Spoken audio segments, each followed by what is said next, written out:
October 5 ഇന്നത്തെ daily reflection. ഇന്നലെയുടെ ഭാണ്ഡക്കെട്ടുകളും തലക്കെട്ടോടുകൂടി 10ാമത്തെ പടിയുടെ ലേഖനമാണ്. മധ്യാസക്തനായ എന്നെ സംബന്ധിച്ചിടത്തോളം ജീവിതത്തിലുണ്ടായ എല്ലാ കാര്യങ്ങൾക്കും പൊതുവെ മനുഷ്യർക്കുള്ളതാണ്. പക്ഷെ ഞാൻ കുറച്ചുകൂടിയൊക്കെ എന്തെങ്കിലും ഒരു കാര്യം സംഭവിച്ചാൽ നല്ലതാണെങ്കിൽ അതിൻ്റെ ക്രെഡിറ്റ് മുഴുവൻ എടുക്കുകയും ചീത്തയായ കാര്യങ്ങൾക്ക് വേറെ ആളുകളെയോ അല്ലെങ്കിൽ സാഹചര്യങ്ങളെയോ ഒക്കെ കുറ്റപ്പെടുത്തിക്കൊണ്ട് സംസാരിക്കും. എവിടെയെങ്കിലുമൊക്കെ ഒന്ന് ചാരി നിൽക്കണം. ഞാൻ ആളത്ര മോശക്കാരനൊന്നുമല്ല, പക്ഷെ മറ്റവൻ അങ്ങനെ ചെയ്തു, ഇവൻ ഇങ്ങനെ ചെയ്തു, എൻ്റെ സാഹചര്യം ശരിയല്ല, ഇന്ന് കാറ്റായിരുന്നു, മഴയായിരുന്നു, അല്ലാന്നുണ്ടെങ്കിൽ ഞാൻ നല്ല പെർഫോം ആയിരുന്നു എന്നൊക്കെ പറഞ്ഞാൽ നമ്മൾ പറയില്ലേ, പരീക്ഷയ്ക്ക് ഞാൻ എല്ലാം പഠിച്ചിട്ടാണ് പോയത്, പക്ഷെ എന്താണെന്നറിയില്ല, അവിടെ എത്തിയപ്പോൾ എനിക്കത് ഓർമ്മ വന്നില്ല. സംഗതി പഠിച്ചു എന്ന് പറഞ്ഞാൽ നമുക്ക് ഓർമ്മ ഉണ്ടാവണം. അപ്പോൾ ഓർമ്മയില്ല എന്നതിനർത്ഥം എന്താ? നമ്മൾ പഠിച്ചത് ശരിയായ രീതിയിലല്ല. പക്ഷെ നമ്മളെപ്പോഴും എന്താ പറയുക, നമ്മളെപ്പോഴും ന്യായീകരണം. കുട്ടികൾ പല കാര്യങ്ങളും ക്വസ്റ്റ്യനൊക്കെ എഴുതിയിട്ട് വരും, നമ്മുടെ മക്കളൊക്കെ പറയും. പക്ഷെ ഇതേ സാധനം നമ്മൾ ഉപയോഗിക്കുന്നുണ്ട് എന്നുള്ളതാണ്. നമ്മളെ സംബന്ധിച്ചിടത്തോളം നമ്മളെപ്പോഴും ആത്മവിശകലനം നടത്തുന്നതിൽ വളരെ പുറകിലായിരിക്കും. എങ്ങനെയാണ് ആത്മവിശകലനം നടക്കുക എന്നാണ് പടികളിലൂടെ നമ്മളെ പഠിപ്പിക്കുന്നത്. ആത്മവിശകലനം നമുക്ക് മാറ്റുവാൻ, നമ്മുടെ പ്രാർത്ഥന പോലും അങ്ങനെയാണ്. നമുക്ക് മാറ്റുവാൻ പറ്റുന്ന കാര്യങ്ങളുണ്ട്. മദ്യപാനം നമുക്ക് മാറ്റി നിർത്താൻ പറ്റുന്ന ഒരു കാര്യമാണ്. അതിന് ബാക്കി കുറച്ച് ത്യാഗങ്ങളും അല്ലെങ്കിൽ കുറച്ച് സാധനങ്ങളൊക്കെ മാറ്റി വെച്ചാൽ പിന്നീട് നമ്മൾ ഇന്നലെ കണ്ട പോലെ അത് വലിയ സുഖമാണെന്നൊക്കെ നമുക്ക് തിരിച്ചറിയാൻ പറ്റും. അത് നമുക്ക് മാറ്റാൻ പറ്റുന്നതാണ്. പിന്നെ നമുക്ക് മാറ്റാൻ പറ്റാത്തത് ഈ പറയുന്ന മറ്റുള്ള ആളുകളുടെ പെരുമാറ്റം, സാഹചര്യങ്ങൾ, ഇതൊന്നും നമുക്ക് മാറ്റാൻ പറ്റില്ല.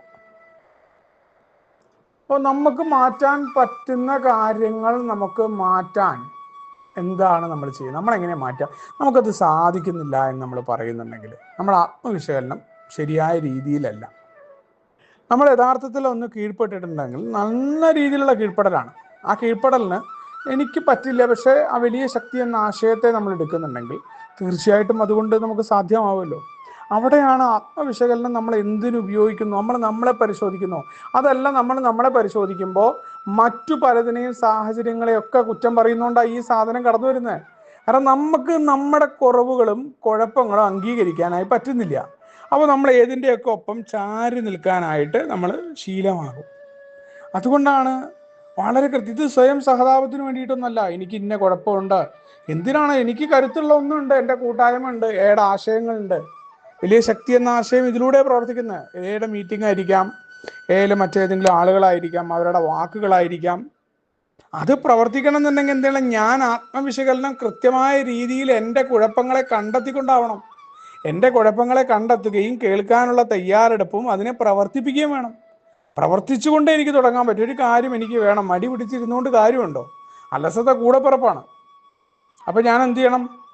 ഞാൻ എഴുന്നേറ്റുകൊണ്ടുള്ള പ്രവർത്തികൾക്ക് ആരംഭിക്കണം. രാവിലെ എഴുന്നേറ്റ് എൻ്റെ ശരീരത്തിനാണ് കുഴപ്പമെന്നുണ്ടെങ്കിൽ ഞാൻ നടക്കാൻ ഇറങ്ങണം.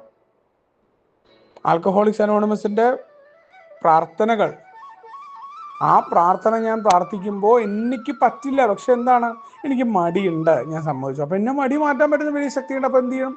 ആ മടി മാറ്റാൻ ഞാൻ പ്രവർത്തിക്കാൻ ഇറങ്ങുമ്പോൾ എനിക്ക് കരുത്ത് കിട്ടുന്നത് എന്താണോ അതാണ് എനിക്ക് മാറ്റുവാൻ പറ്റുന്നത്. അതിനു വേണ്ടിയിട്ടുള്ള സന്നദ്ധതയാണ്. അപ്പം അത് ആത്മവിശകലനം കൃത്യമായി നടത്തി കഴിഞ്ഞാലാണ് അത് പറ്റുക.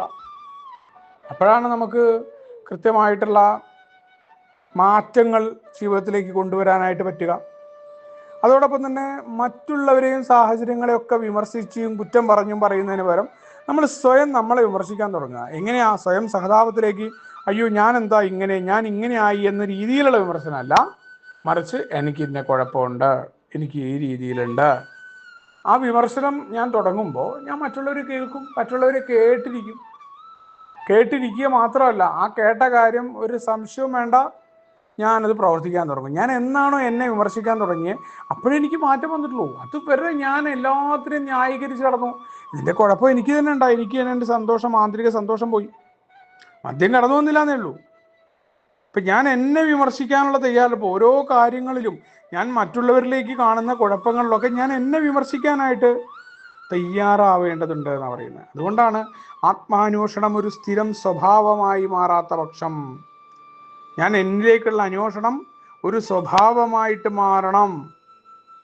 അങ്ങനെ ഞാൻ എന്നെ കണ്ടെത്തുക, എന്താ എനിക്ക് മാറ്റാൻ പറ്റുന്നതിൽ നിന്ന് എന്നെ തടസ്സം സൃഷ്ടിക്കുന്ന, എന്നെ ജീവിക്കുന്നതിൽ തടയുന്ന എന്താണ്? എൻ്റെ ഈഗോ ആണോ, എൻ്റെ മറ്റു കുഴപ്പങ്ങളാണോ, ഞാനൊരു സംഭവമാണെന്നുള്ള ധാരണ പൂർണ്ണമായിട്ട് എനിക്ക് പോയിട്ടില്ലേ? ഇങ്ങനെ പല പല പ്രശ്നങ്ങൾ ഉണ്ടാവും. എന്തുകൊണ്ടാണ് ഇപ്പോഴും ഞാൻ മറ്റുള്ളവരുടെ കുറ്റങ്ങൾ പറയുന്നത്? കാരണം എന്താ? ഞാൻ ആഗ്രഹിച്ച പോലെ കാര്യങ്ങൾ നടക്കുമ്പോൾ എന്നിലെ സെൽഫ് സെൻറ്റേർഡായ നടൻ ഭയങ്കര ഹാപ്പിയാണ്. പലപ്പോഴും ഞാൻ ആഗ്രഹിച്ച രീതിയിലല്ലാത്ത കാര്യങ്ങൾ നടക്കുമ്പോൾ ഞാൻ എങ്ങനെയാണ് സംഭവിക്കുന്നത്? ആഗ്രഹിച്ചപ്പോൾ തടന്ന് ചുള്ളിച്ചാടിയിട്ട് ഇതെല്ലാം ഏടെ അത്ഭുതമെന്ന് പറഞ്ഞുകൊണ്ട് അറിഞ്ഞൊരു കാലഘട്ടം ഉണ്ട്. അതല്ല ശരി. അവിടെ ഒന്ന് ചുരുക്കാൻ പറ്റണം. ഞാനല്ല അതും ചെയ്യുന്നത്. അപ്പോഴാണ് വിചാരിക്കാത്ത സംഭവങ്ങളെ നേരിടാൻ പറ്റുള്ളൂ. നമുക്ക് കൂടുതൽ സന്തോഷമുണ്ടാകുന്ന സമയത്ത് കൂടുതലൊരു മീറ്റിങ്ങിന് കയറാൻ, ഏടെ ലിറ്ററേച്ചർ വായിക്കാൻ, ഏടെ ഈ വലിയ ശക്തി, അവിടെ വലിയ ശക്തി പ്രവർത്തിക്കേണ്ട, എന്നേക്കാൾ വലിയ ശക്തി എന്ന ആശയം പ്രവർത്തിക്കേണ്ട സ്ഥലം അവിടെയാണ്. അപ്പം അതിനെന്ത് വേണം? ഞാൻ എന്നിലേക്കുള്ള അന്വേഷണത്തെ ജാഗ്രതയോടുകൂടി അല്ലെങ്കിൽ ഊർജത്തോടു കൂടി നടത്തേണ്ടതുണ്ട്. കാരണം ഇത് എൻ്റെ നിലനിൽപ്പിൻ്റെ പ്രശ്നമാണ്, എൻ്റെ എക്സിസ്റ്റൻസ് ആണ്. ഞാൻ നിലനിൽക്കേണ്ടതാണ് ഏറ്റവും പ്രധാനം. മറ്റു കാര്യങ്ങളൊന്നുമല്ല. ഭാര്യയും മക്കളൊക്കെ പിന്നത്തെ കാര്യമാണ്. ആദ്യത്തെ കാര്യം ഞാൻ നിലനിൽക്കുക. ഇന്നത്തെ ഒരു ദിവസം മദ്യം മാറ്റി നിർത്തുക, എൻ്റെ സന്തോഷത്തെ ഞാൻ കൈപ്പിടിയിലാക്കുക, ഞാൻ ജീവിക്കുക. ഞാൻ ജീവിച്ചാലാ മറ്റുള്ളവരെനിക്ക് ജീവിക്കാൻ അനുവദിക്കുക. എന്നെ കൊണ്ട് മറ്റുള്ളവർക്ക് ഉണ്ടാകേണ്ട പ്രയോജനക്ഷമത. അതാണ് പടികൾ കടന്നു വരുന്നത്. മറ്റുള്ളവരെ ഉപദ്രവിക്കാതെ എങ്ങനെ ഈ ലോകത്തിൽ എനിക്ക് മറ്റുള്ളവരൊപ്പം നിൽക്കാനായി പറ്റും? അപ്പോൾ എനിക്ക് തെറ്റുകൾ സംഭവിക്കുന്നുണ്ട്, കുറേ തെറ്റുകൾ നമ്മൾ ചെയ്യാറുണ്ട്. ആ തെറ്റുകൾ നമുക്ക് തിരുത്താൻ പറ്റും.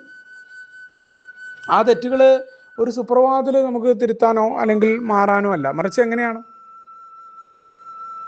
അല്ലെങ്കിൽ തെറ്റുകളെ വരാതിരിക്കുക എന്ന അവസ്ഥയൊക്കെ പിന്നീട് കടന്നു വരുന്നത്. അത് വരണമെന്നുണ്ടെങ്കിൽ ക്ഷമയോടുകൂടിയുള്ള പ്രവർത്തനങ്ങൾ. അത് വരുമ്പോൾ ഞാൻ തെറ്റാണ്, എനിക്ക് ദേഷ്യം ഉണ്ടാവുന്നുണ്ട്, അത് തെറ്റാണ്, അല്ലെങ്കിൽ ഞാൻ ഈ രീതിയിൽ പ്രവർത്തിക്കുന്നുണ്ട് എന്നുള്ളത് നമുക്ക് എടുക്കണം എന്നുണ്ടെങ്കിൽ ആത്മപരിശോധന പറയുന്ന രീതിയിലായിരിക്കണം. നമ്മുടെ സ്വന്തം ഇഷ്ടത്തിന്, നമ്മുടെ സ്വന്തം ബുദ്ധിക്ക് പരിശോധിച്ചാൽ ഇത് കിട്ടില്ല. അവിടെ നമ്മളൊന്ന് ഉൾക്കൊള്ളുക, ഒന്ന് കീഴടങ്ങുക, കുറച്ച് നേരം ആലോചിക്കുക. നമ്മുടെ സ്വയം ബുദ്ധിയല്ലാതെ പ്രോഗ്രാം എങ്ങനെ പറയുന്നു ആ രീതി. അത് ചിലപ്പോൾ ഒരാളുടെ വാക്കായിരിക്കാം, മീറ്റിംഗ് ആയിരിക്കാം. സ്വാഭാവികമായിട്ട് നമുക്കുണ്ടാകുന്ന ആഗ്രഹങ്ങളുടെ വിപരീതങ്ങളിലേക്ക് പോകുമ്പോഴാണ് പ്രോഗ്രാം നമുക്ക് പ്രവർത്തിക്കാൻ തുടങ്ങുക. അപ്പോൾ നമ്മൾ തുടർച്ചയായിട്ട് നമ്മൾ ശ്രമിച്ചുകൊണ്ടിരിക്കുമ്പോൾ നമുക്കുണ്ടാകുന്ന ഓരോ കോട്ടങ്ങളെയും, ഓരോ പ്രശ്നങ്ങളെയും, ഇപ്പം അനുഭവിക്കുന്ന എല്ലാ വേദനകളും നമുക്ക് മനസ്സിലാക്കാൻ പറ്റും.